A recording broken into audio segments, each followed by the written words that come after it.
Filipenses capítulo 2, vamos a leer los versículos 12 y 13 y luego pediremos al Señor su ayuda, porque sin Él nada podemos hacer. Así que, amados míos, tal como siempre han obedecido, no solo en mi presencia, sino ahora mucho más en mi ausencia, ocúpense en su salvación con temor y temblor, porque Dios es quien obra en ustedes, tanto el querer como el hacer, para su buena intención. Vamos a orar, hermanos. Señor, te hemos exaltado como aquel en quien está nuestra salvación. Y qué bueno que no depende en última instancia de nosotros, porque ciertamente no lo lograríamos. Indignos e imperfectos somos aún después de haber sido rescatados del pecado y de eterna condenación. Sabemos que tú eres nuestro Salvador y sin ti nada podemos hacer. Nada podemos hacer en una manera que te agrade, nada podemos hacer con la intención piadosa, correcta, si tú no eres con nosotros.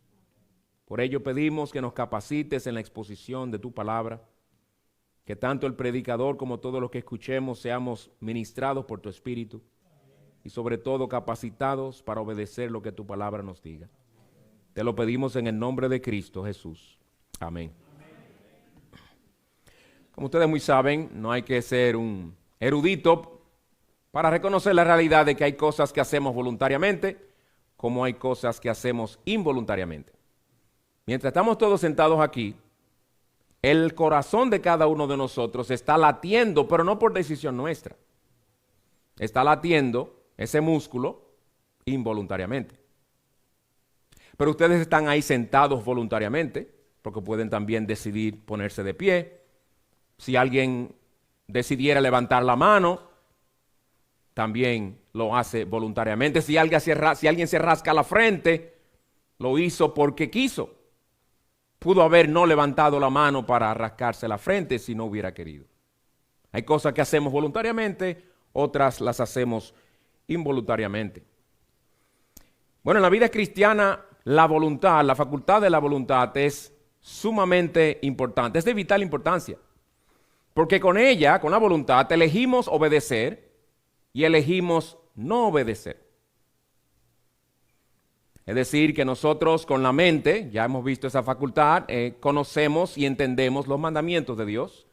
Con las emociones nos gozamos en obedecer esos mandamientos. Con la voluntad escogemos obedecerlos o desobedecerlos. Esas tres facultades humanas están involucradas a la hora de nosotros obedecer a Dios o desobedecerlo.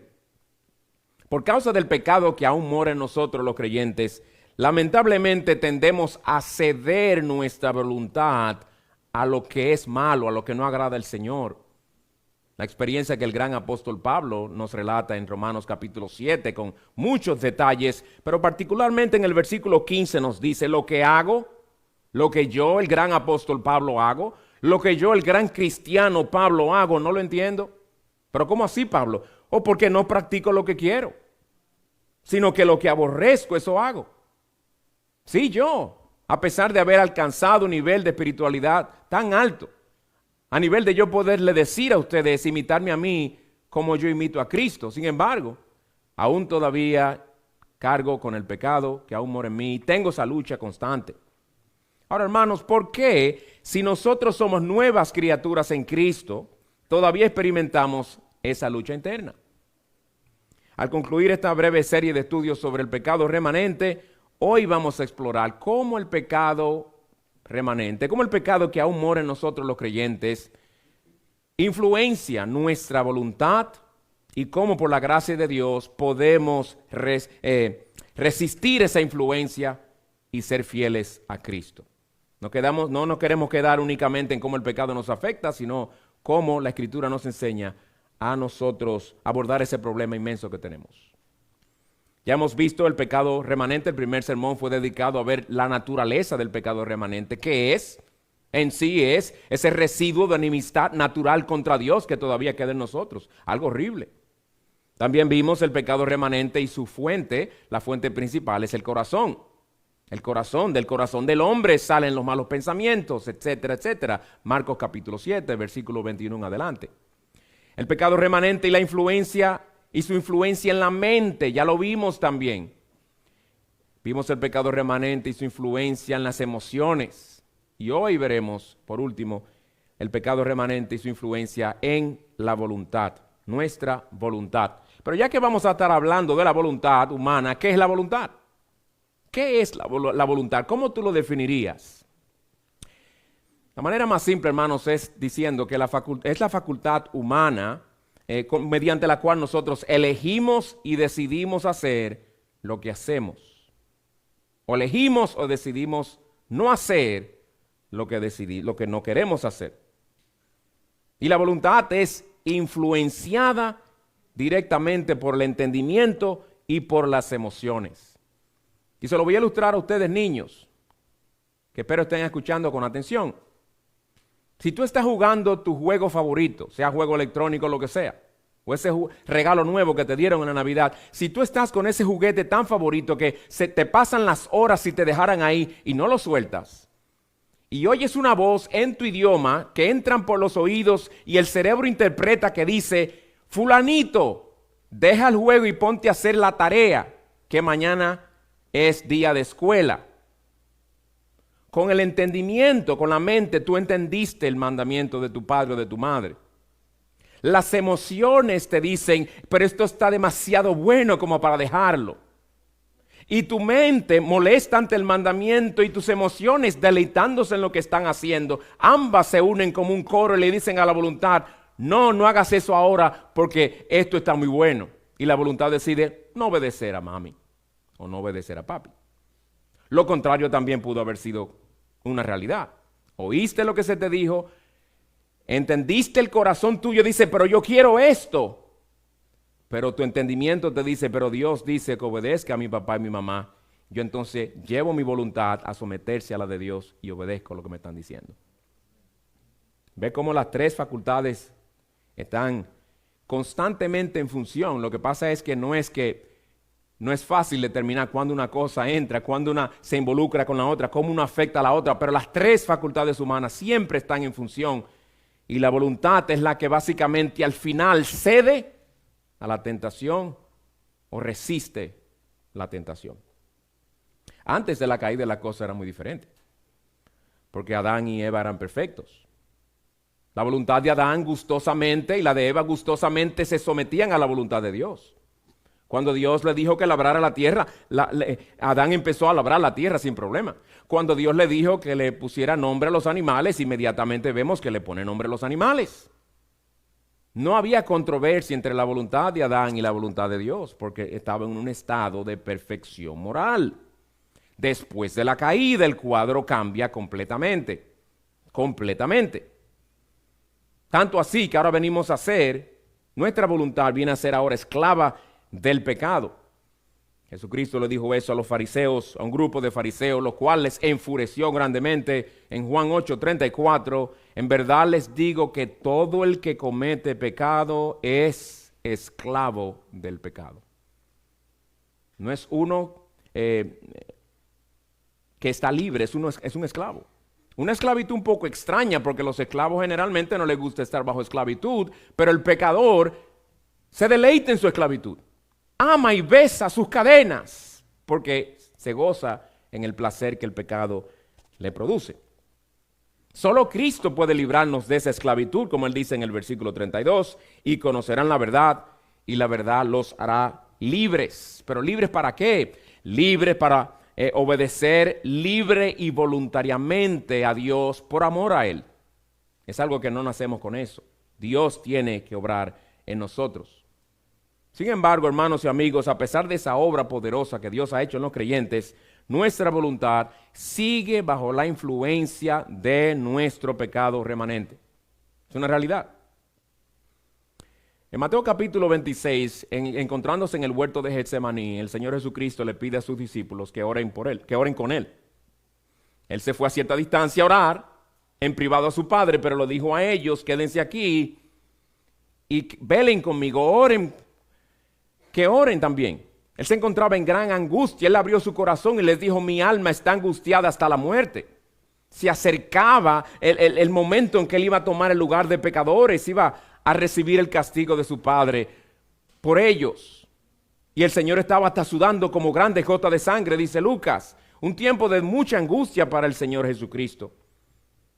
En el versículo 41, cuando Él vuelve de nuevo donde ellos los encuentra durmiendo, les dice, velen y oren para que no entren en tentación.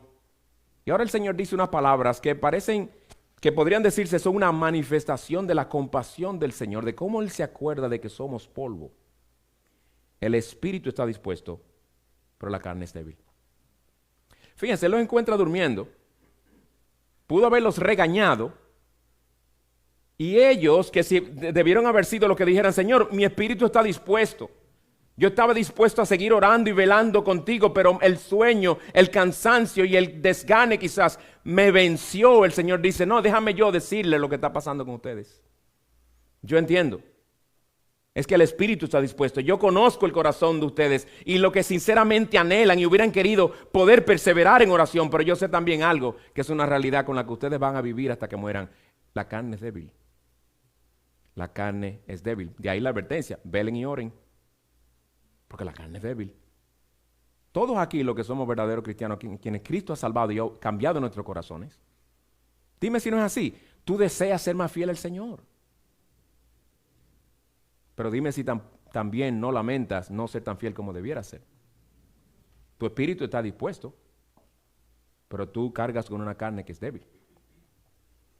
Y no débil en el sentido de, ay pobrecito, como cuando un niño está enfermito y está debilito, y uno le pasa la mano, ¿verdad? Y lo trata con más ternura y más cuidado. No, en el pecado no se le trata así. Esta debilidad habla de nuestra propensidad a pecar y a rebelarnos contra Dios. Esto no es nada bonito. Pero habla de lo mucho que necesitamos de la gracia de Cristo para que nos fortalezca. Bien, hermanos, en esta mañana vamos a ver tres cosas, habiendo dicho estas cosas a modo de introducción. En primer lugar, vamos a ver una breve exposición del texto clave, del texto con el que empezamos, Filipenses 2, 12 y 13. En segundo lugar, vamos a ver nuestra voluntad y nuestro pecado, cómo nos influencia. Y en tercer lugar, nuestra voluntad y la gracia poderosa de Dios. Veamos primero una breve exposición del texto clave. Leámoslo de nuevo, Filipenses 2, 12 y 13. Y leo de la Nueva Biblia de las Américas. Así que, amados míos, tal como siempre han obedecido, no solo en mi presencia, sino ahora mucho más en mi ausencia, ocúpense en su salvación con temor y temblor, porque Dios es quien obra en ustedes tanto el querer como el hacer, por su buena intención o por su buena voluntad, como lo traduce otra versión. Pablo dice esto en el contexto de lo que acaba de decir en los versículos 5 al 11, donde llamó a los creyentes filipenses a tratar con su problema de egoísmo y de orgullo, de vanagloria, siguiendo el ejemplo poderoso de Jesucristo. Haya pues en ustedes esta misma actitud como en Cristo Jesús, empieza en el versículo 5. En otras palabras, sean ustedes como Jesús, piensen como Jesús, tengan esa actitud humilde, tan humilde, que fue lo que le llevó a él a humillarse hasta lo sumo. Dios, en fidelidad a su promesa y también como recompensa a su obediencia, exaltó al Hijo hasta lo sumo. Le ha dado nombre que ante quien se doblará toda rodilla, ¿verdad? Versículo 11. Y Pablo dice, miren, eso debe motivarles a ustedes a obedecer. No debe haber mayor motivación para ustedes obedecer, sea en mi presencia o en mi ausencia, que el hecho de que Jesucristo obedeció al Padre hasta humillarse hasta lo sumo.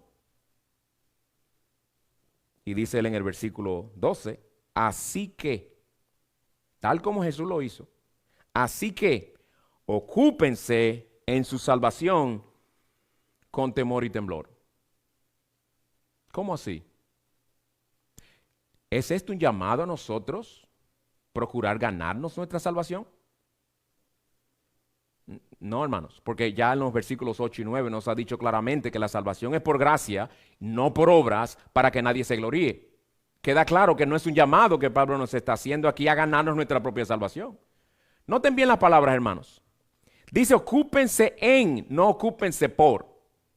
Ocúpense en implica que ya estamos en la salvación, ya estamos en Cristo, ya somos salvos por gracia. No es ocúpense por como si implicara hacer un esfuerzo por alcanzar algo que no tenemos. Pablo está llamándonos a nosotros, más bien el llamado aquí es un llamado a hacer un uso diligente de todos los recursos espirituales a nuestra disposición con el fin de crecer en madurez y perseverar hasta el fin. Ese es el llamado de Pablo en este versículo. Esfuércense, ocúpense, hagan de esto su ocupación, su preocupación principal. En otras palabras, inviertan su tiempo, inviertan sus esfuerzos, inviertan abnegación con el fin de ustedes crecer y permanecer firmes. Y ya desde entonces vamos viendo que esto implica la voluntad. Porque la voluntad tiene que decir, oh, ¿tú no quieres leer la Biblia? No, tú vas a leer la Biblia. Yo la voy a leer porque yo quiero, aunque mi carne me diga que no. ¿Saben por qué yo quiero? Porque Cristo quiere eso para mí. Yo voy a someter mi voluntad a la de Él.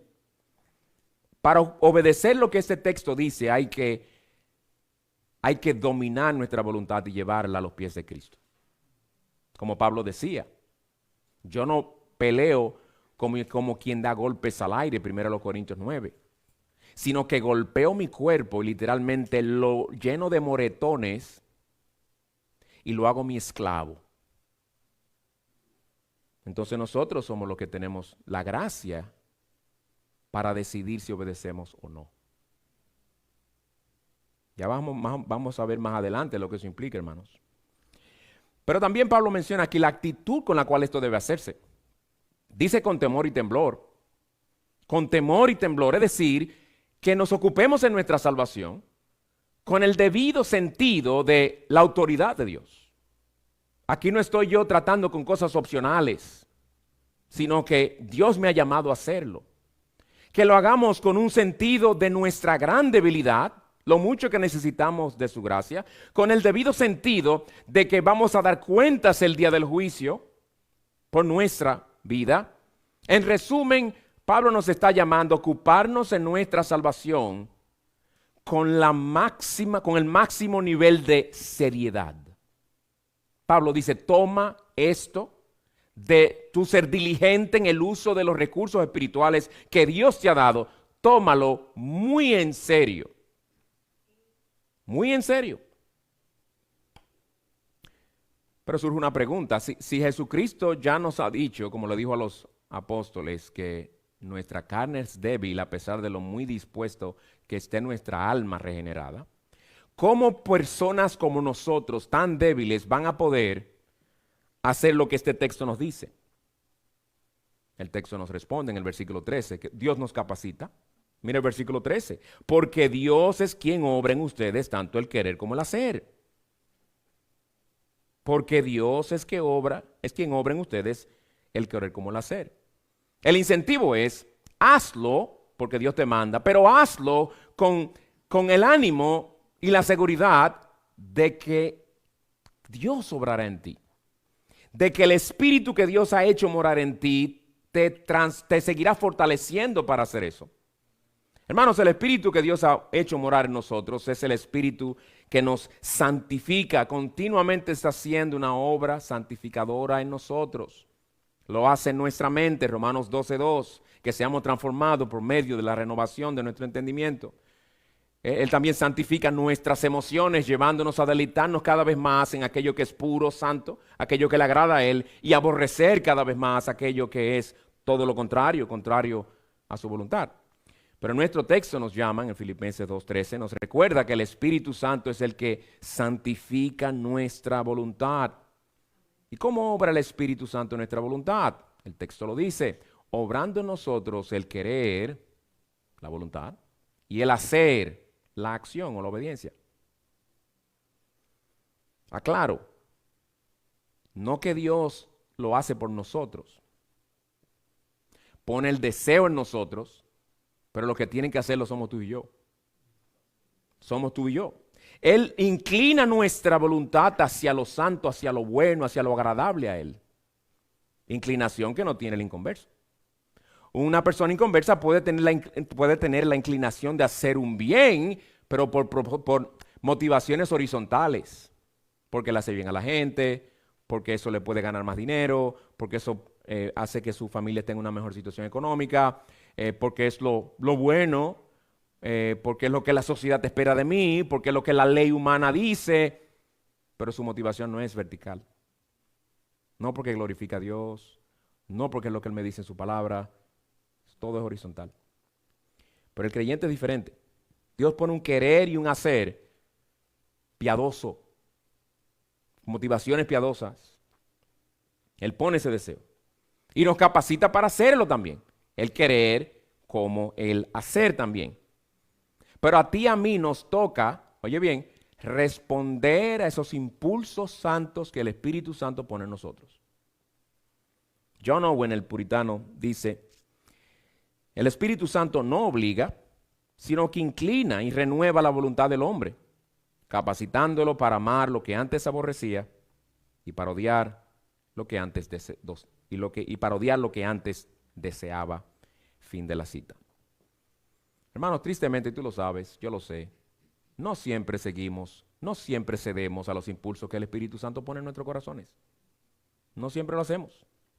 Son muchas las veces que Él ha puesto en nosotros deseos de buscarle más en oración y deseos de leer más su palabra y ser más fiel en la lectura de su palabra y no descuidarla, sino leerla todos los días. El deseo Él lo ha puesto, pero no hemos cedido esos deseos.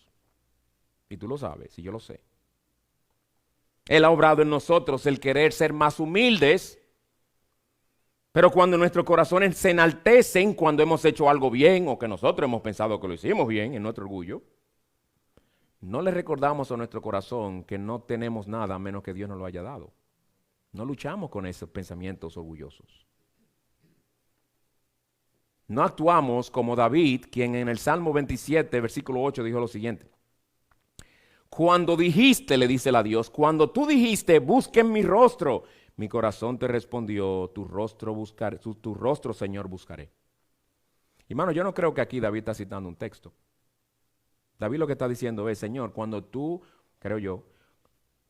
pusiste ese deseo en mi corazón de buscarte, cuando tú por tu espíritu inclinaste mi voluntad a tener comunión contigo, yo respondí de esta manera, mi corazón te respondió, tu rostro, Señor, buscaré. Pero a veces el Señor pone en nosotros buscar mi rostro, ese deseo. Nuestro corazón dice y nuestra mente dice, yo tengo que buscarle. Nuestro corazón, yo quisiera buscarle. Nuestras emociones y nuestra voluntad dicen, yo no lo voy a buscar, no. Tengo demasiado ahora mismo. Estoy demasiado ocupado. O tengo otras cosas que a mi voluntad le gustaría más hacer ahora. Y no lo hacemos. ¿Y por qué es así, hermanos? ¿Por qué? ¿Por qué con tristeza tenemos que reconocer esta realidad? Que no somos lo que deberíamos ser por culpa nuestra. No, pero es la sociedad en la que vivimos. No. Culpa nuestra. Todo eso que está en la sociedad, todas esas distracciones, todas esas tentaciones, son obstáculos para nosotros luchar con ellos. Y por la gracia de Dios podemos vencerlos. Si no los vencemos, es porque no queremos o porque no estamos buscando la gracia del Señor para hacerlo. Somos responsables. Yo quiero que tú salgas después de este sermón con la convicción de que tú y yo somos más responsables de lo que somos. Vivimos en una sociedad que a todo le encuentran algo a lo que echarle la culpa. Nadie quiere ser responsable. Una vez, y supe esto por conocimiento cercano, un abogado estaba preparando defender a su cliente acusado de homicidio, queriendo convencer al jurado de que su cliente estaba genéticamente predispuesto al homicidio porque su abuelo fue homicida y su papá también. Cuéntame uno de vaquero que ese ya yo me lo sé. No, en ese cuento no va. Él fue un homicida porque él quiso matar. Quiso matar. Él no se encontró de repente con una pistola en la mano, un cuerpo muerto, lleno de sangre, diciendo, ¿cómo pasó esto? ¿Y qué pasó? No fue así, ¿no? Especialmente personas que llegan a hacer algo tratan de encubrir la evidencia, tratan de esconderse y después se hacen los locos. Y después comienzan a buscar un trauma, que yo cuando era pequeño vi un gato que le dieron un palo por la cabeza y eso me dejó a mí. Que hay personas con problemas, eso lo sabemos. Estoy hablando de personas que deliberadamente buscan usar eso como una excusa. Hay personas con trastorno mental, eso lo sabemos, no podemos negarlo. Yo no estoy hablando de eso. Y a nosotros, desde el mismo día en que Adán dijo, la mujer que tú me diste me dio y yo comí, empezamos nosotros a inventarnos excusas para no aceptar nuestra responsabilidad por los pecados que cometemos.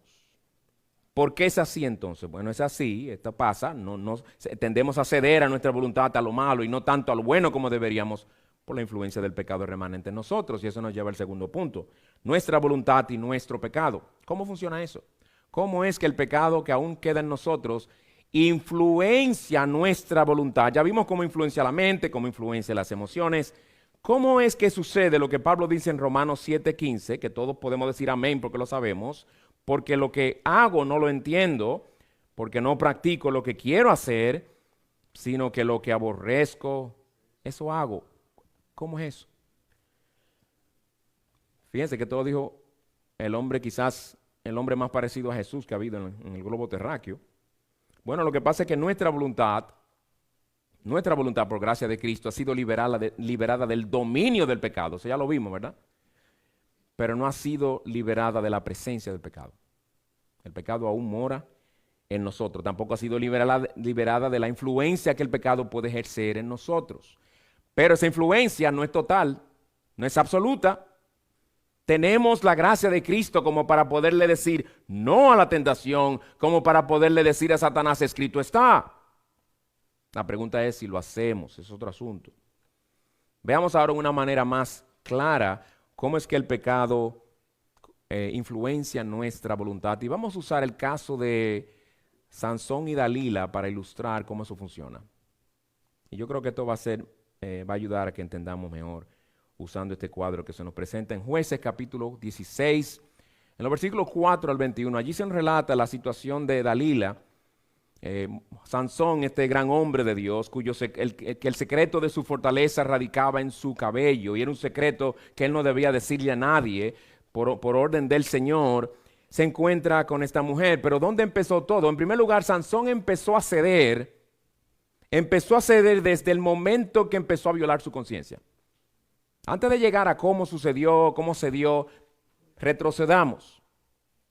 Sansón empezó a ceder desde que empezó a violar su conciencia. Se nos relata, por ejemplo, entre otros pecados que ya había cometido, se nos relata que él, porque él quiso, cometió un acto de fornicación. Miren el versículo 1 del capítulo 16. Sansón fue a Gaza y allí vio una ramera y se llegó a ella. Sí, clarito, sin ningún problema. Cometió un acto de fornicación con esa mujer. Por segunda vez, Sansón se enamora y entabla una relación con una mujer que no temía a Dios. Ya anteriormente, si mal no recuerdo, en el capítulo 13, vio una mujer que le agradó, que no era temerosa del Señor, que era de la nación de los enemigos, y le dice a su padre, consígamela. Y ellos tratan de persuadirlo a él con argumentos que fueron a su mente, que él analizó, pero sus emociones le decían otra cosa. No, yo quiero esa, me gustó esa. Y le repite que él la quiere. Pero aquí vuelve a pasar algo parecido. Capítulo 16, versículo 4. Después de esto se enamoró de una mujer en el valle de Sorek que se llamaba Dalila. Sansón, hermanos, había estado violando su conciencia con pecados sexuales y otros más. El Sansón que llega a enamorarse de Dalila aquí es un hombre ya con problemas de conciencia, con pecados que había cometido. Y entendamos algo, hermanos y amigos, que una de las cosas más debilitantes para un creyente es vivir con una mala conciencia. Sumamente debilitante. Nos roba, por un lado, nos roba de la confianza que debemos tener delante de Dios. Porque si nuestro corazón nos condena delante del Señor cuando nos acercamos a Él en oración o cuando venimos a adorarle, cuando abrimos su palabra, no querremos acercarnos a Él porque nos sentiremos sucios delante de Él. Nos sentiremos culpables y con una controversia entre nosotros y Él que no se ha resuelto aún. Y eso produce debilitamiento espiritual, porque en la medida en que nos alejamos de Dios, en la medida en que descuidamos la comunión con Él por llevar esa culpa no resuelta, no perdonada, no lavada en la sangre de Cristo, en vez de acercarnos tenderemos a alejarnos. Y ese alejarnos nos debilita. Eso también, el tener una mala conciencia produce insensibilidad espiritual, porque disminuye el apetito por las cosas de Dios. Y es un ciclo vicioso peligrosísimo para el creyente. Ya uno llega a pecar con mayor facilidad. Porque si ya el piso está sucio, ¿cuál es el problema en ensuciarlo un poco más? Si el piso de nuestra conciencia está sucio, no nos molestará tanto ensuciarlo más. El vivir con una mala conciencia también nos quita el gozo y la paz. Una mala conciencia nos roba de la paz que proviene de una relación correcta con Dios.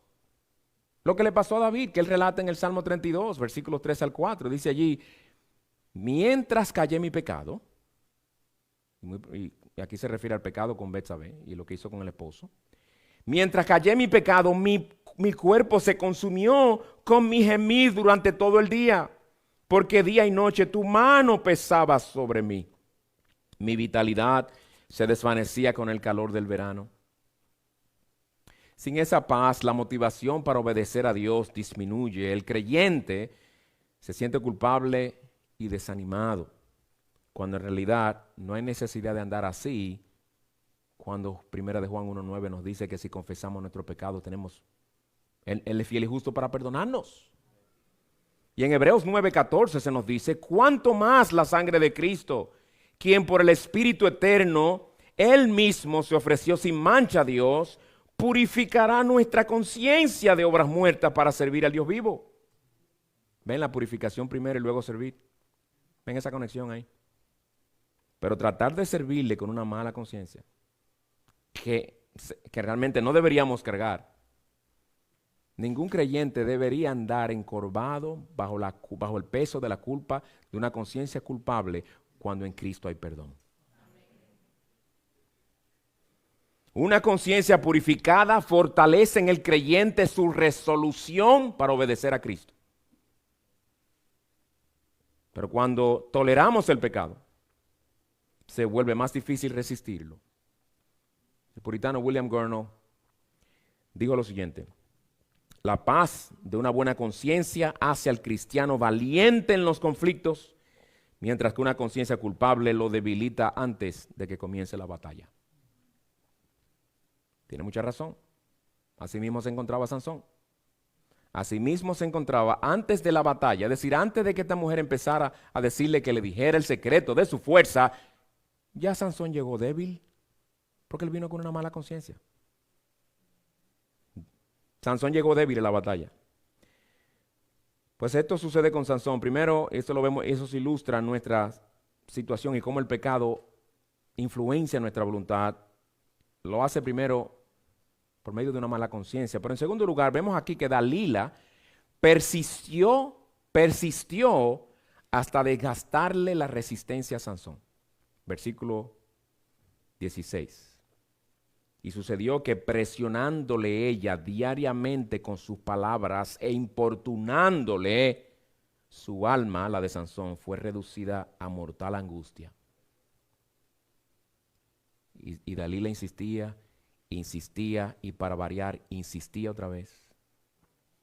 Y requete insistía y también importunándolo a todas horas del día. ¿Por qué? Porque Dalila aquí representa, se podría usar para representar, no es que es la intención del Espíritu Santo necesariamente, pero aquí creo que se puede usar esto para ilustrar cómo nuestro pecado y Satanás insisten constantemente para que cedamos la voluntad. El pecado no se conforma con un solo intento. Sigue insistiendo día tras día como lo hacía Dalila, buscando que cedamos y pequemos. El pecado utiliza la presión constante con el fin de agotar nuestra resistencia. Porque al principio estamos resistiendo. Pero al insistir, llegamos a sentirnos como Sansón, con un alma muerta de angustia. Porque es eso algo angustioso para el creyente. El constantemente sentirse bajo los ataques de su propia carne y del diablo. El pecado utiliza también esa constante insistencia. De ahí quizás, mi hermana, ese hombre inconverso que no deja de enviarte mensajes. De ahí, mi hermano, esa chica en el trabajo que no deja de halagarte. De ahí esos pensamientos impuros que persisten en tu mente. No es una vez y 7 meses después otra vez. No, muy probable es constantemente.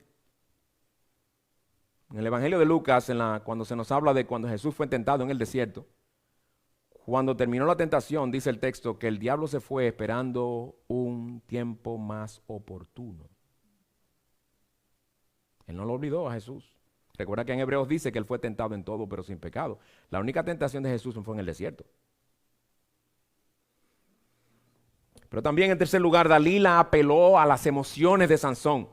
Apeló a las emociones de Sansón. Dalila utilizó la manipulación emocional con el fin de que Sansón cediera a lo que ella quería. Miren el versículo 15.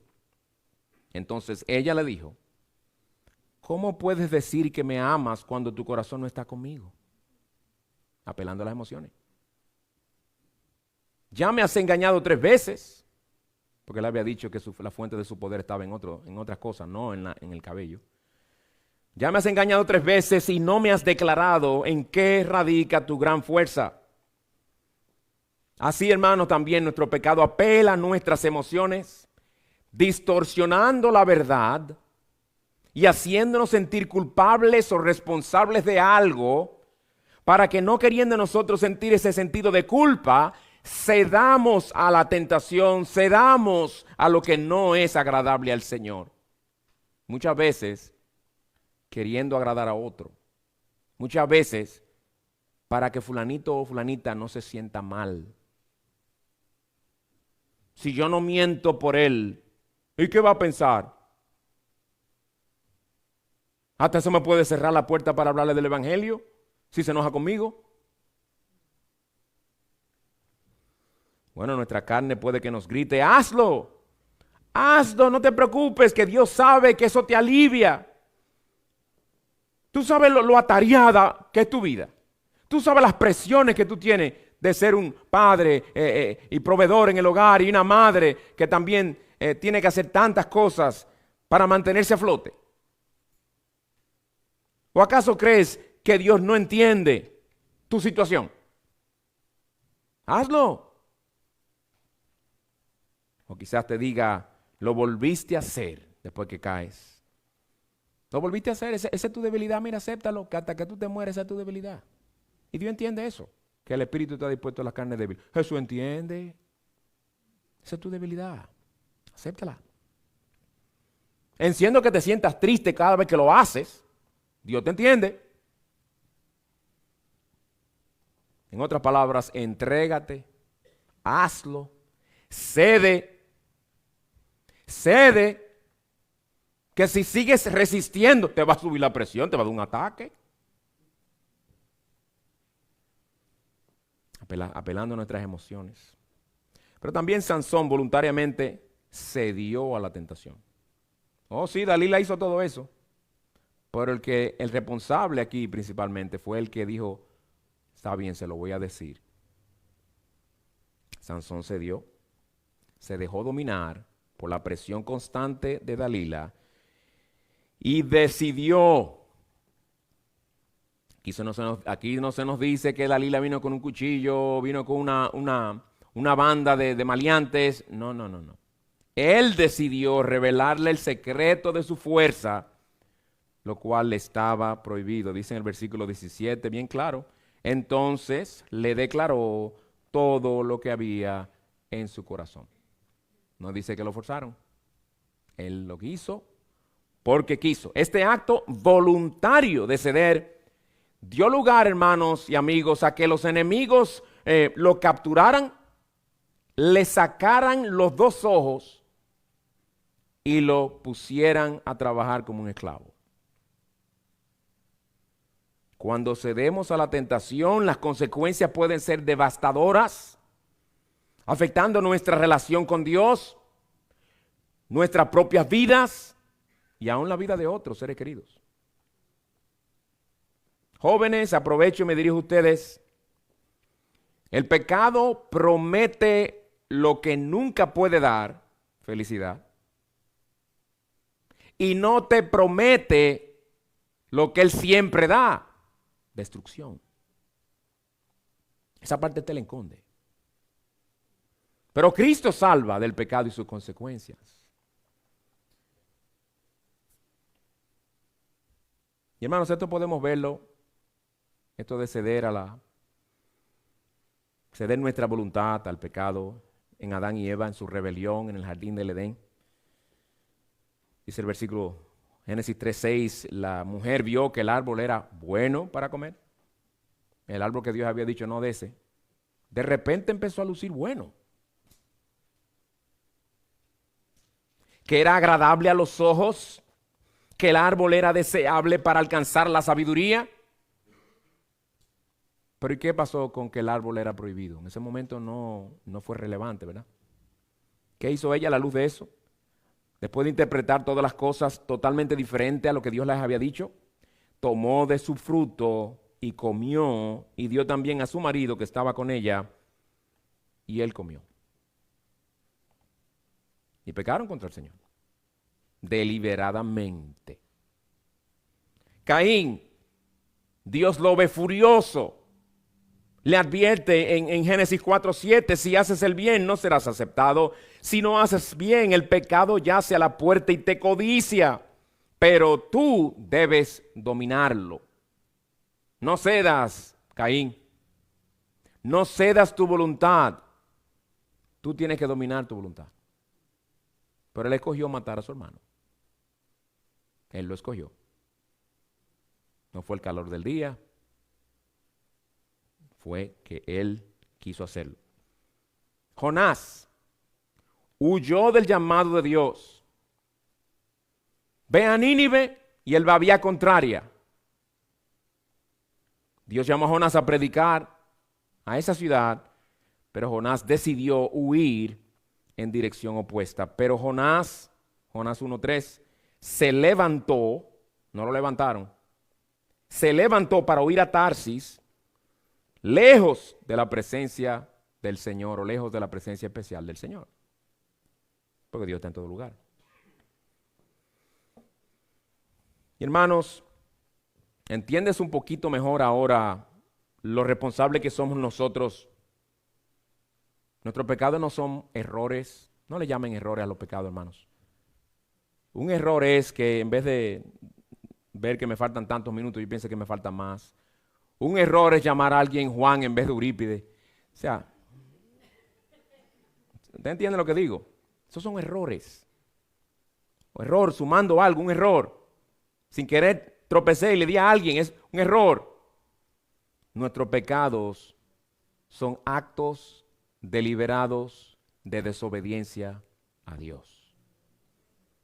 A menos que estemos hablando de una persona que peca en ignorancia, lo cual es muy raro. No son producto de nuestras circunstancias principalmente. Porque hay otros que en situaciones similares o peores escogen ser fieles a Cristo. Como los amigos de Daniel en Babilonia. Nuestros pecados como creyentes son actos voluntarios. Cada acto de desobediencia nuestra es tener en poco los mandamientos de Dios, es tener en poco lo que agrada a Dios, es tener en poco la gracia disponible que nos está, la que tenemos disponible, es querer quitar a Dios del trono para poner nuestra voluntad allí y decir, no, yo soy el que mando. Así es que nuestro pecado remanente, hermanos, influencia nuestra voluntad con tal de que nosotros pequemos contra nuestro Dios. Ahora, ¿cómo podemos resistirla? ¿Cómo podemos resistir esos impulsos de nuestro pecado remanente a ceder a lo malo y no seguir los impulsos del Espíritu, quien obra en nosotros el querer como el hacer? Eso nos lleva a nuestro tercer y último punto, nuestra voluntad y la gracia poderosa de Dios. Hermanos, en nuestra lucha no estamos solos. Eso debemos saberlo. Ese es un aliento para nosotros. No estamos solos. El Espíritu Santo mora en nosotros y obra en nosotros, como ya vimos, el querer como el hacer. Algo que debe animarnos. Los creyentes tenemos el poder para no ceder a nuestra carne y obedecer al Señor. Lo tenemos. Filipenses 4:13. Todo lo puedo en Cristo que me fortalece. Todo lo que agrada a Dios, todo lo que Él me manda. Todo, Pablo lo dice en el contexto de estar contento cualquiera que sea su situación. Él no está hablando de absolutamente todo. Está hablando en el contexto de aquello que agrada al Señor. Bueno, Cristo nos fortalece, dice aquí, para hacer su voluntad. Primera de Juan 4:4, en la segunda parte, mayor es aquel que está en ustedes que el que está en el mundo. ¿Cómo vamos a luchar contra el pecado y la tentación con una actitud de derrotado? Cuando en Cristo hay la fortaleza para vencer el pecado y vencer la tentación. Ese es el poder que tenemos y que usamos cada vez que obedecemos la palabra del Señor. El mismo poder que el Señor ha dado a muchos siervos suyos y siervas suyas, y lo vemos claramente en las Escrituras, solo por mencionar algunos. El mismo poder que le dio a José frente a la esposa de Potifar, se nos dice en Génesis 39:10, aunque ella hablaba a José día tras día, persistencia, él no accedió a acostarse con ella ni a estar con ella. No únicamente a acostarse con ella, ni a estar cerca. No solamente debemos evitarla caer en la tentación, debemos alejarnos de ella también. En segundo lugar, vemos también que este es el mismo poder que el Señor dio a Nehemías cuando Tobías y Sanballat querían desviarlo de su deber de reconstruir las murallas. Dice en Nehemías 6:4. Entonces enviaron a decirme, los enemigos enviaron a decirme lo mismo 4 veces. Persistencia. Y yo les respondí de la misma manera. ¿Cuál fue la misma manera? Miren el versículo anterior.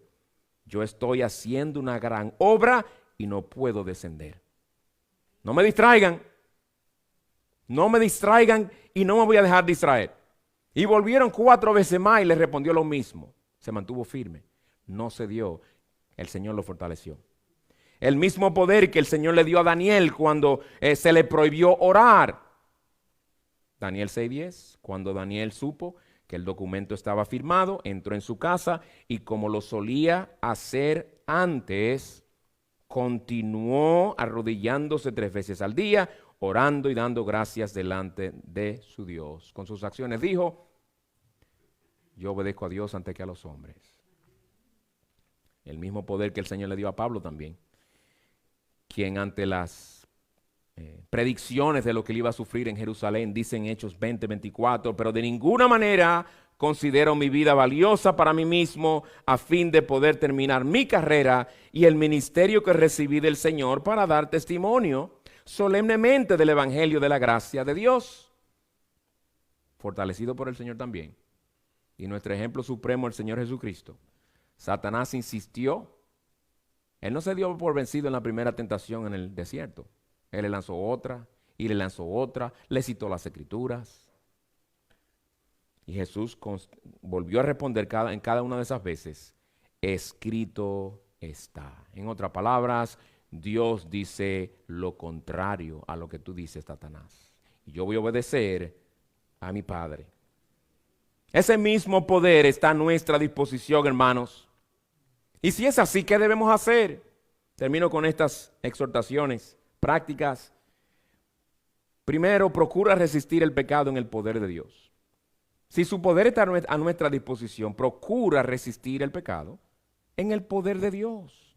En Efesios 6:10 y 11 dice, por lo demás, fortalézcanse en el Señor y en el poder de su fuerza. Revístanse con toda la armadura de Dios para que puedan estar firmes contra las insidias del diablo. En tu propia fuerza, en la mía, no vamos a poder, hermano. Por eso, a veces al principio de año, muy emocionalmente, tomamos muchas resoluciones. Y resoluciones espirituales, que tienen que ver con, queremos mejorar nuestra vida espiritual, queremos... Finalmente, voy a terminar de leer aquellos libros que tengo ahí empezados y no he terminado. Finalmente voy a poder diariamente buscar del Señor como no lo he estado haciendo. Pero confiamos en la resolución. Confiamos en la emoción del momento. Inmediatamente volvemos a caer. Cuando debimos estar diciendo, Señor, yo me he propuesto esto porque esto te agrada a ti, Señor, fortaléceme. Fortaléceme porque sin ti nada puedo hacer, y constantemente pidiendo al Señor que nos fortalezca y haciendo lo que tenemos que hacer. En segundo lugar, procura siempre obedecer a Dios, aunque desees lo contrario.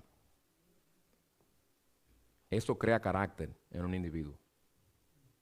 Tú quieres ser un hombre y una mujer de carácter fuerte, espiritualmente hablando, de un verdadero temple espiritual, de una columna vertebral espiritual de acero. Cultiva el hábito de hacer lo que tú tienes que hacer por orden del Señor, aunque tu corazón no lo desee. Eso es lo que se llama vivir de principio. Vivir de principio. En otras palabras, si eso es lo que dice el Señor, yo lo voy a hacer. Como decía un siervo de Dios del pasado, los deberes son nuestros, la responsabilidad, las consecuencias son del Señor. ¿Y qué pasa si yo hago hoy, si soy fiel al Señor en esto? ¿No se molestará fulano? Las consecuencias déjaselas al Señor. Tú procuras ser fiel. Vivir de principio en sentido práctico es decir la verdad siempre, aunque alguien se incomode o aunque nos cueste un trabajo. Amar a los enemigos y perdonar a los que nos ofenden cuesta mucho, a la carne le duele mucho. ¿Cuántos cristianos no hay encadenados al pasado porque todavía no han perdonado? Por eso el perdón, además de agradar al Señor, realmente es liberador, no solamente para la persona perdonada, aún para el que perdona, es liberador. Ser íntegro en las finanzas, evitando el engaño y el robo, eso es vivir de principio. Priorizar el tiempo con Dios, darle más prioridad a Dios que a las redes, es vivir de principio. Para cristianos saturados de lo que ven en las redes son sus consejeros y ya no la palabra de Dios. ¿Qué pasó? ¿Dónde hubo un problema ahí? Empezaron a saturarse más de las redes que de la palabra y ahora están empalagados espiritualmente. Ya no tienen ni deseo de leer la palabra de Dios. Eso tuvo su principio, pero no significa que debe quedar así. Tenemos que priorizar, hermanos. Tenemos que priorizar, darle prioridad a Dios. Lo mejor es empezar el día con Dios. Esté llena la agenda o no esté llena, haya muchas distracciones o no, buscar primeramente el reino de Dios y su justicia. Vivir así, por la gracia de Dios, hará que el diablo huya. Aunque él volverá en otro momento más oportuno, pero huirá de nosotros, como dice el texto. Dice en Santiago 4:7, que se me olvidó leer. Sométanse pues a Dios, resistan al diablo y huirá de ustedes. Sométanse a Dios, somete tu voluntad a la de Dios. Resiste al diablo y huirá de ti. Y tercer lugar y último, mantén tus ojos en Jesús. Mantén tus ojos en Jesús. Mantén tus ojos en su gracia perdonadora y restauradora. En el Salmo 32 lo dice, no lo leímos. Pero en ti hay perdón. Si tu voluntad, hermano, tú has estado cediendo tu voluntad a la tentación, si tú has estado cediendo tu voluntad a la pereza espiritual, si tú has estado cediendo tu voluntad a la comodidad y por eso te has ido deteriorando, mi hermano, ve y pide al Señor que te perdone y Él te va a perdonar. Pero pídele también que te restaure para que no te quedes ahí, porque el Señor no te quiere ahí. El Señor quiere progreso. Dicen, no me acuerdo exactamente el texto, pero dicen Proverbios, la senda del justo, la vida del que teme a Dios y conoce al Señor, es como la luz de la aurora, del amanecer, que va en aumento hasta que el día es perfecto. ¿Tú has visto el sol que se estancó en un sitio? Cada vez que tú veas que el sol no se estanca, recuerda, el Señor quiere que así sea mi vida en progreso continuo. En progreso continuo para su gloria. Mantén tus ojos en esa gracia. Cristo es lleno de gracia y de verdad, dice en el Evangelio de Juan. Y es bueno recordar eso porque habrá derrotas. Pero dice la Escritura, 7 veces cae el justo y 7 veces se levanta. Se vuelve a levantar por la gracia del Señor. ¿Por qué? Porque Él es lleno de gracia y de verdad. Pero también mantén tus ojos en el Calvario. Mantén tus ojos en lo que ocurrió en la cruz del Calvario. Particularmente lo que ocurrió entre los 3 que estaban crucificados, lo que ocurrió con el que estaba en el centro, que eso es lo que importa. ¿No sufrió Él por nuestros pecados? ¿Por qué entonces contristaremos su espíritu, cediendo nuestra voluntad a lo que le llevó a sufrir como sufrió? Fue por tu pecado y el mío que lo clavaron a Él en aquella cruz. Fue tu pecado y el mío que lo llevó a decir a sus discípulos, mi alma está angustiada hasta la muerte, y lo que lo llevó a exclamar, Dios mío, ¿por qué me has desamparado? Cuando el Padre castigó tu pecado y el mío en Él. Vamos a ceder a ese pecado por el cual Él ya sufrió. ¿Qué debería importarnos más a nosotros? ¿Un minuto de placer o agradar a aquel que por el gozo puesto delante de Él sufrió la cruz?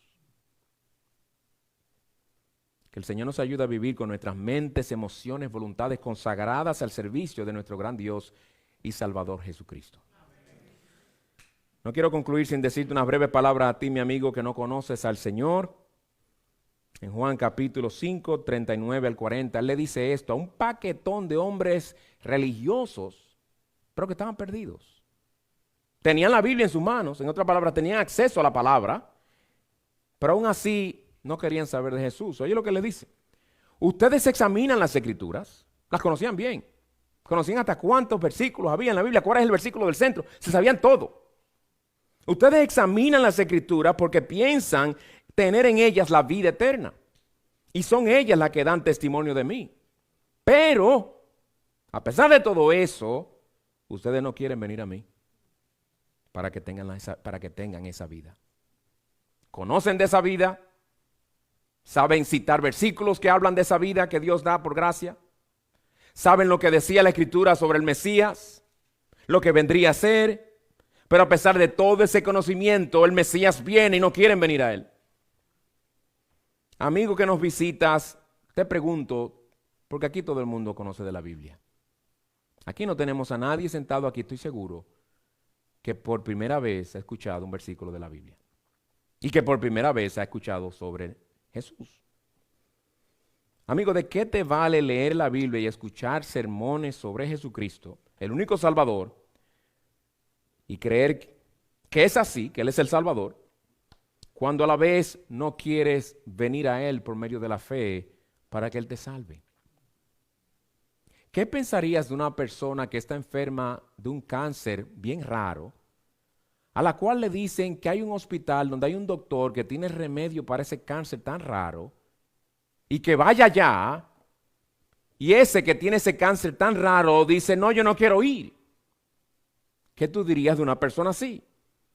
Además de decir que está loco, ¿verdad? ¿Qué dirías? ¿Ves lo contradictorio que es conocer y a la vez rechazar lo que ese conocimiento te dice? Ese es tu caso, es lo que tú haces con Jesucristo al no venir a Él. Piensa, toma un momento, unos segundos, y piensa en una sola razón válida por la que no tiene sentido confiar en Cristo para salvación y rendirle tu vida a Él. Piensa en una sola razón por la que Cristo realmente no es relevante para el pecador como tú. ¿Con cuál de tus pecados vale la pena quedarse con tal de no tener a Cristo? ¿Quién tú crees que en las llamas eternas del infierno podrá jactarse de los placeres que disfrutó aquí? Y podrá jactarse de haber rechazado a Cristo. Pero mi amigo, por eso Cristo te sigue llamando hoy. Pero yo lo he rechazado, pero como quiera, Él es grande en misericordia. Te voy a leer lo que Él dice. Te lo voy a decir ahora mismo. Listo para escucharlo otra vez a Jesús. Óyelo. Al que viene a mí, de ningún modo lo echaré fuera. Esa es otra manera de decirte, ven. Ven. Que aunque vengas con las manos vacías, porque no tienes nada que darme, y yo no necesito nada de ti, tú no puedes comprar la salvación, aunque vengas con las manos vacías, que así es que quiero que vengas, te voy a recibir. Aunque vengas con tus muchos pecados, te voy a recibir. Aunque me hayas rechazado tantas veces ya, te voy a recibir. Y no simplemente para darte algo. No me malentiendas, mi amigo, pensando, Cristo es, lo único que Él hace es que me da salvación. No, Cristo quiere ser tuyo, no darte algo. Él quiere ser tu Señor, tu Salvador, tu Consolador, tu Maestro, tu hermano, tu amigo. Para que Él sea tuyo y tú seas de Él para siempre. Es mucho más glorioso de ahí. Cuando el Señor te llama a la salvación, no te llama a un conjunto de reglas religiosas, no te llama a un activismo, Él no te llama a simplemente obtener una póliza de seguro en contra del infierno, Él te llama a una relación personal con Él. Eso es lo más glorioso del cielo, que estaremos con el Señor para siempre. Tu problema no es con un conjunto de ideas, tu problema no es con una denominación, no es con una religión, tu problema es con una persona que se llama Jesucristo. Y ese problema que tienes con Él, a pesar de ese problema que tienes con Él, Él es tan compasivo y misericordioso que te dice, al que a mí viene, de ningún modo lo echaré fuera. Dile, ve a Él hoy, Señor, perdóname, sálvame de mis pecados. ¿Cuántas veces yo no te he echado fuera a ti, pero tú no me echas fuera a mí? Recíbeme. A ti vengo confiando en ti como el único salvador de pecadores. Arrepentido de toda mi vida de pecado, viviendo de espaldas a ti, indiferente a ti, a pesar de todo el conocimiento que tú me has dado de ti.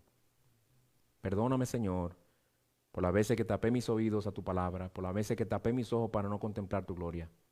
Perdóname por mi muerte espiritual, por mi condición, por mi indignidad.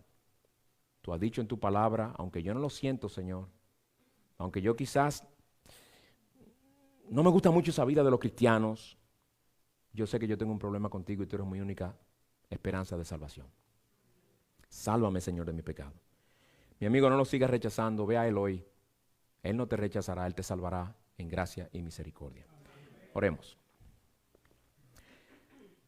Señor, gracias te damos por tu palabra.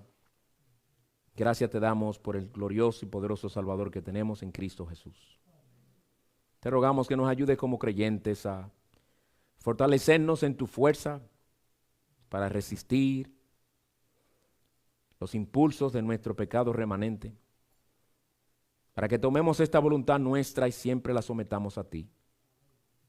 Aunque nuestra carne grite, aunque nuestras emociones quieran lo contrario, aunque nuestra mente tergiverse la verdad, que nosotros una y otra vez digamos, Dios es veraz y mi corazón engañoso.